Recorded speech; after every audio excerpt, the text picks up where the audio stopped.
नए साल के पहले मध्य प्रदेश के खंडवा स्थित हनुमंतिया टापू पर पर्यटकों का आने जाने का सिलसिला शुरू हो गया।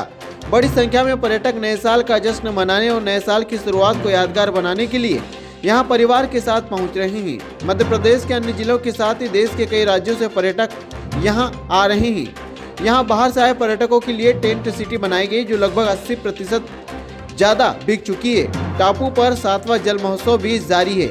वही रोमांचकारी जल क्रीड़ा के कई खेल यहां पर शामिल है। इतना ही नहीं, पर्यटक यहां हॉट एयर बैलून, पैराग्लाइडर में सवार होकर हवाओं की सैर भी कर सकते हैं। साथ ही मध्य प्रदेश के लजीज व्यंजनों का स्वाद भी लोगों को खूब भा रहा है।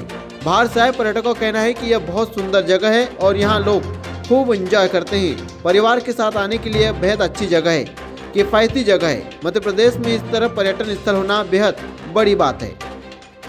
जी, हम यहाँ इंदौर से आए हैं और यहाँ मतलब लग रहा है कि हाँ बिल्कुल प्रकृति के करीब आ गए हैं और यहाँ का आनंद मतलब देखने मतलब स्मरणीय है। हाँ, वाटर राइडिंग एंजॉय की है और बनाना राइड्स हैं।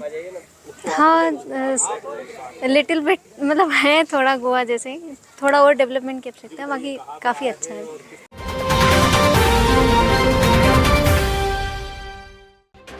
खंडवा की जिस जेल में पिता सजा काट रहा है, उसी जेल के अंदर अब छेड़खानी के मामले में बेटा भी अंदर पहुंच गया। पुलिस ने जानकारी देते हुए बताया कि एक नाबालिग से छेड़छाड़ का मुकदमा दर्ज कराया, जिसमें पुलिस ने पास्को एक्ट के तहत मुकदमा दर्ज किया, जिसमें नामजद आरोपी शाहरुख पिता अब्दुल्ला निवासी घासपुरा खंडवा को आज गिरफ्तार कर न्यायालय में पेश किया गया। पुलिस ने जानकारी दी कि बालिका जब घर पर कपड़े धो रही थी, तब आरोपी वहां से गुजर रहे थे। उसने छेड़खानी की घटना को अंजाम दिया। नाबालिग के बयान के आधार पर आरोपी को गिरफ्तार कर लिया गया है। कल एक छेड़खानी का अपराध दर्ज हुआ था सर, किस तरह घटनाक्रम था? कल एक बालिका के द्वारा, जो कि वो नाबालिग है, बालिका के द्वारा छेड़छाड़ का मुकदमा दर्ज कराया गया था। तो गवर्नमेंट से छेड़छाड़ एवं पॉस्को तथा अनुसूचित जाति अधिनियम की धाराओं में प्रकरण पंजीबद्ध किया गया था। उसमें नामजद आरोपी जो शाहरुख पिता अब्दुल्ला निवासी घासपुरा बांग्लादेश खंडवा को आज गिरफ्तार किया गया। उसको गिरफ्तार कर माननीय न्यायालय पेश किया जा रहा है। तो किस तरह का घटनाक्रम है, क्या जानकारी? बालिका जब घर के सामने वो अपने कपड़े धो रही थी, उस समय ये आरोपी वहाँ से गुजर रहा था और पिछले कुछ दिनों से उसका आते जाते छेड़खानी की घटना किया करता था। और कल जब वहाँ से गुजर रहा था तो उसका हाथ पकड़कर छेड़खानी करना बालिका ने बताया था। सर, एक ये डामर जो से बड़ा ट्रक जो है कट मार के भागा था, इसको पुलिस ने पीछा जो है करके इसको पकड़ा है। किस तरह? शाम की बात है, जो टैंकर होता है, उसका जो चालक शराब के नशे में उसको लहराता हुआ चलाता पाए जाने पर जो ड्राइवर को पकड़ा गया और टैंकर को थाने पर खड़ा किया गया है। उसके विरुद्ध 185 मोटर व्हीकल एक्ट में कार्रवाई कर माननीय न्यायालय इस्तेगासा पेश किया गया। सर, आज नव वर्षों को लेकर जो है किस तरह की तैयारियां हैं और क्या कार्रवाई की जाएगी अगर कोई नशे में हुड़दंग करते हुए पाया गया? नव वर्ष में शहर के प्रमुख स्थानों पर सब जगह पुलिस पॉइंट लगाकर ब्रीथ एनालाइजर के साथ में वाहन चेकिंग की जाएगी और जो शराब के नशे में वाहन चलाने वाले हैं उनके विरुद्ध कार्रवाई की जाएगी तथा वाहनों पर 3 या अधिक लोग बैठकर जाने वाले अनियंत्रित गति से वाहन चलाने के विरुद्ध चेकिंग कर कार्रवाई की जाएगी।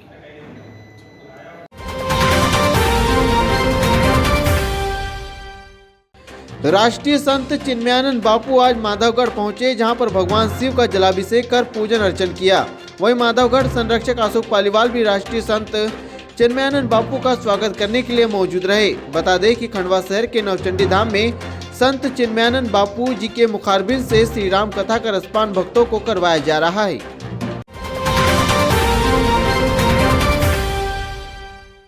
खंडवा शहर में आए दिन ठगी के नए पैतरे देखने को मिलते हैं। कहीं पर पैसा डबल करने का लालच दिया जाता है, तो कभी कंपनी में ज्वाइनिंग करके लाखों कमाने का प्रलोभन। लेकिन अक्सर ऐसे मामले में लोग जालसाजी का शिकार हो जाते हैं। ताजा मामला खंडवा शहर के सामने आया, जहां पर गल्फ कॉइन गोल्ड नाम की फर्जी कंपनी पर ठगी का आरोप लगा, जिसमें पीड़ित फरियादी ने कहा कि मुझे पैसा डबल करने का लालच दिया गया और इसके एवज में लाखों रुपए मुझसे ठग लिए गए, लेकिन आज तक मुझे मेरा पैसा वापस नहीं मिला। दरअसल इस तरह की फर्जी कंपनियां ज्वाइनिंग करवाने के नाम पर लाखों रुपए कमाने का लालच देती है, लेकिन किसी भी व्यक्ति को न पैसा डबल दिया जाता है और न ही कंपनी उसकी राशि लौटाती है। हालांकि उक्त फरियादी ने कोतवाली थाने पहुंचकर इस फर्जी कंपनी का भांडाफोड़ किया।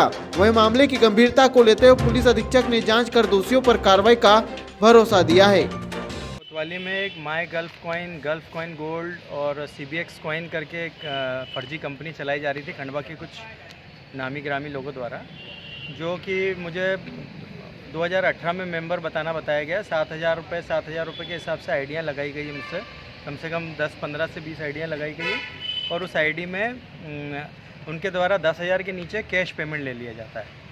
और कैश पेमेंट सरकार के हिसाब से 10,000 के नीचे कैश पेमेंट देना लेना अनिवार्य, मतलब उसमें वो नहीं था, पर उसमें किसी प्रकार की उनके द्वारा रिसिप्ट नहीं दी जा रही थी। ऐसे कई और बहुत सारे लोग प्रताड़ित हैं जिनका न्याय करने के लिए पुलिस अधीक्षक महोदय मेरे साथ में आज जुड़े हैं।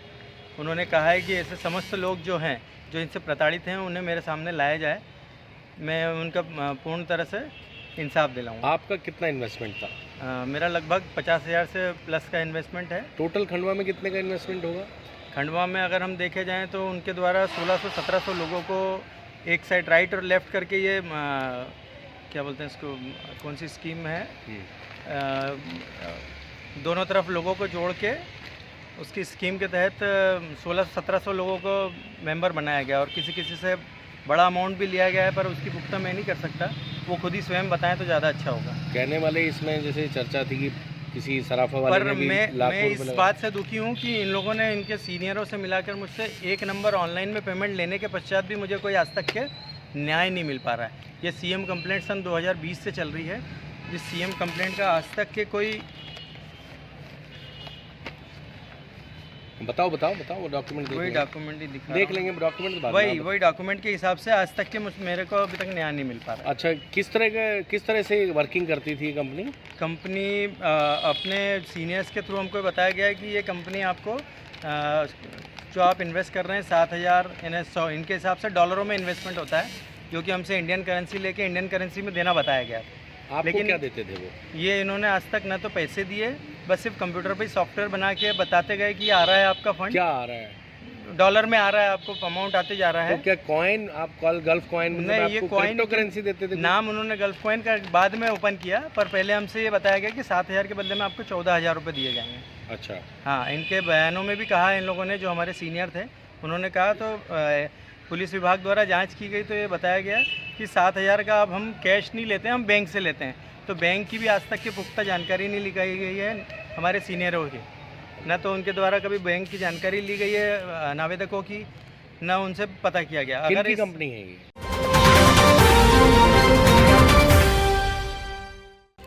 शाहरुख खान की पठान मूवी को लेकर संत श्री चिन्मयानंद बापू ने जमकर आड़े हाथों लिया। उन्होंने कहा कि पठान फिल्म में भगवा रंग को जिस तरह से अपमानित किया गया, यह बेहद दुर्भाग्यपूर्ण है। देश में भगवा रंग देश की शान है। इस भगवे रंग को बेशर्म कहना सबसे बड़ी दुख की बात हो सकती है। पूरे देश में अपील करता हूं कि ऐसी फिल्म का कड़ा विरोध करना चाहिए। सेंसर बोर्ड ऐसी फिल्मों पर प्रतिबंध लगाए। वहीं बॉलीवुड में कई सारी ऐसी टीम है जो हिंदू विरोधी गतिविधियां चलाती है और ऐसी गतिविधियों में शामिल है। मैंने इसमें कई बार भी बोला है, पठान फिल्म में जिस तरह से भगवा रंग को अपमानित किया गया है, गाली दी गई है, मैं ऐसे पूरे समुदाय को कहना चाहूँगा कि जिस देश में तुम लोग रहते हो उस देश के तिरंगे में भी भगवे की ही शान है। सबसे पहले भगवे रंग की उसमें शान आती है और भगवा रंग हमारे पूरे देश की शान है। उसको बेशर्म कहना, इससे बड़ी दुख की बात और नहीं हो सकती है। शाहरुख खान ने उसमें एक्टिंग किया है और दीपिका पादुकोण ने जिस तरह से एक्टिंग किया है, पूरी अश्लीलता से पहली बात तो भरी हुई है। और दूसरी बात, ये शाहरुख खान हमेशा से ही हमारे भारत का विरोधी रहा है। अभी तक तू भारत छोड़ा क्यों नहीं? तुझे पाकिस्तान चला जाना चाहिए। मैं देश के युवाओं को भी कहना चाहूँगा कि अब बहुत हो गया सहन करते करते, इतना ज़्यादा भी सहन करोगे तो फिर कायरता समझी जाएगी। सठे साठ्यम समाचरित, इनके साथ हमको सठ जैसा ही व्यवहार करना पड़ेगा।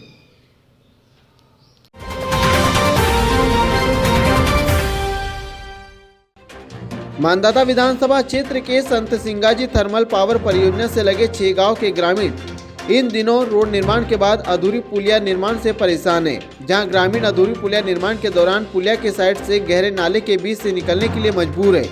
वहीं आए दिन बैलगाड़ी, ट्रैक्टर, ट्राली, मोटरसाइकिल से दुर्घटनाएं भी हो रही है, जिससे कई लोग दुर्घटना का शिकार हो चुके हैं।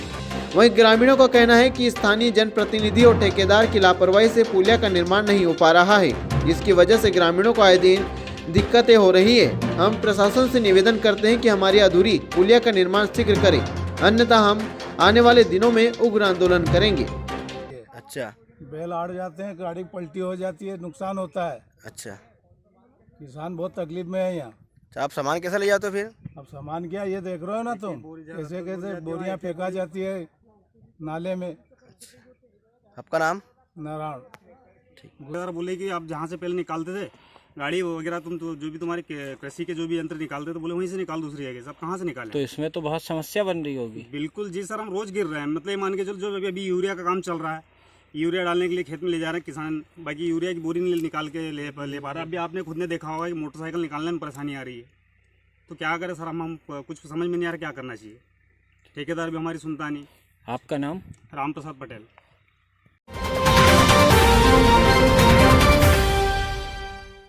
बोरगांव पुलिस ने इंदौर इच्छापुर हाईवे स्थित लिंगी फाटे पर मोटर व्हीकल एक्ट के तहत चालानी कार्रवाई करते हुए 9,000 रुपए वसूले हैं। आपको बता दें कि दोपहर को बोरगांव पुलिस ने लिंगी फाटे पर मोटर व्हीकल एक्ट के तहत 4 व्हीलर वाहन चालकों के 17 चालान एवं 2 व्हीलर वाहन चालकों के 2 चालान बनाए। चौकी प्रभारी रमेश गवले ने बताया कि यातायात नियमों का उल्लंघन करने वाले वाहन चालकों पर चालानी कार्रवाई करते हुए 9,000 रुपए की राशि वसूली है।